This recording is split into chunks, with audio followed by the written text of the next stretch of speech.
ಚಾಲಕನಿಗೆ ಮೂರ್ಛೆ ಬಂದು ಮರಕ್ಕೆ ಬಸ್ ಡಿಕ್ಕಿಯಾದ ಘಟನೆ ಚಾಮರಾಜನಗರ ಜಿಲ್ಲೆಯ ಹನೂರು ತಾಲೂಕಿನ ಚಿಕ್ಕರಂಗಶೆಟ್ಟಿ ದೊಡ್ಡಿ ಗ್ರಾಮದ ಸಮೀಪ ನಡೆದಿದೆ. ಒಡೆಯರಪಾಳ್ಯ ಗ್ರಾಮದಿಂದ ಕೆಎಸ್ಆರ್ಟಿಸಿ ಬಸ್ ಮೈಸೂರಿಗೆ ತೆರಳುತ್ತಾ ಇತ್ತು. ಈ ವೇಳೆ ಚಾಲಕನಿಗೆ ಮೂರ್ಛೆ ಬಂದು ಅವಘಡ ಸಂಭವಿಸಿದೆ. ಬಸ್ನಲ್ಲಿ 40 ಪ್ರಯಾಣಿಕರು ಪ್ರಯಾಣಿಸ್ತಾ ಇದ್ರು. 40 ಪ್ರಯಾಣಿಕರ ಪೈಕಿ 5 ಗಾಯಗಳಾಗಿವೆ. ಗಾಯಾಳುಗಳನ್ನು ಸ್ಥಳೀಯ ಆಸ್ಪತ್ರೆಗೆ ದಾಖಲಿಸಿ ಚಿಕಿತ್ಸೆ ನೀಡಲಾಗುತ್ತಿದೆ. ಬೆಂಗಳೂರಿನಲ್ಲಿ ಪ್ರತಿನಿತ್ಯ ಲಕ್ಷಾಂತರ ಜನರು ನಮ್ಮ ಮೆಟ್ರೋದಲ್ಲಿ ಪ್ರಯಾಣಿಸುತ್ತಾರೆ. ಟ್ರಾಫಿಕ್ ಕಿರಿಕಿರಿ ಇಲ್ಲದೆ ಕಡಿಮೆ ಸಮಯದಲ್ಲಿ ನಿಗದಿತ ಸ್ಥಳ ತಲುಪುವ ಹಿನ್ನೆಲೆ ಮೆಟ್ರೋ ಸಂಚಾರ ರಾಜಧಾನಿ ಜನರ ನೆಚ್ಚಿನ ಆಯ್ಕೆಯಾಗಿದೆ. ಆದರೆ ಸದ್ಯ ಮೆಟ್ರೋ ಪ್ರಯಾಣ ದರ ಹೆಚ್ಚಳ ಮಾಡಿರೋದು ಸಿಲಿಕಾನ್ ಸಿಟಿ ಜನರ ಆಕ್ರೋಶಕ್ಕೆ ಕಾರಣವಾಗಿದೆ.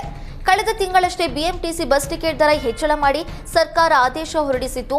ಈಗ ಗಾಯದ ಮೇಲೆ ಬರೆ ಎಳೆದಂತೆ ನಮ್ಮ ಮೆಟ್ರೋ ಪ್ರಯಾಣವು ದುಬಾರಿಯಾಗಿದೆ. ಏಕಾಏಕಿ 46% ದರ ಹೆಚ್ಚಳ ಮಾಡಲಾಗಿದ್ದು ಪರಿಷ್ಕೃತ ದರ ಜಾರಿಯಾಗಿದೆ.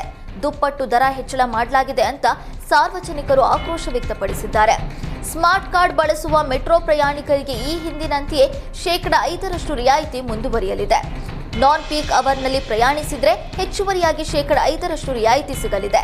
ಭಾನುವಾರ ಮತ್ತು ರಾಷ್ಟ್ರೀಯ ರಜಾದಿನಗಳಲ್ಲಿ ಮಾತ್ರ ದಿನವಿಡೀ 10% ರಿಯಾಯಿತಿ ಸಿಗಲಿದೆ. ಇನ್ನು ಈ ಮೊದಲು ಸ್ಮಾರ್ಟ್ ಕಾರ್ಡ್ನಲ್ಲಿ ₹50 ಕನಿಷ್ಠ ಬ್ಯಾಲೆನ್ಸ್ ಇಡಬೇಕಾಗಿತ್ತು. ಆದರೆ ಇನ್ಮೇಲೆ ಕಾರ್ಡ್ನಲ್ಲಿ ₹90 ಕನಿಷ್ಠ ಮೊತ್ತವಿರಬೇಕು.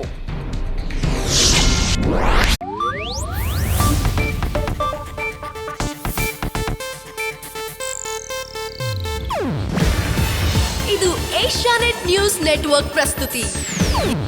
ನೀವು ನೋಡ್ತಿದ್ದೀರಾ ಏಷ್ಯಾನೆಟ್ ಸುವರ್ಣ ನ್ಯೂಸ್.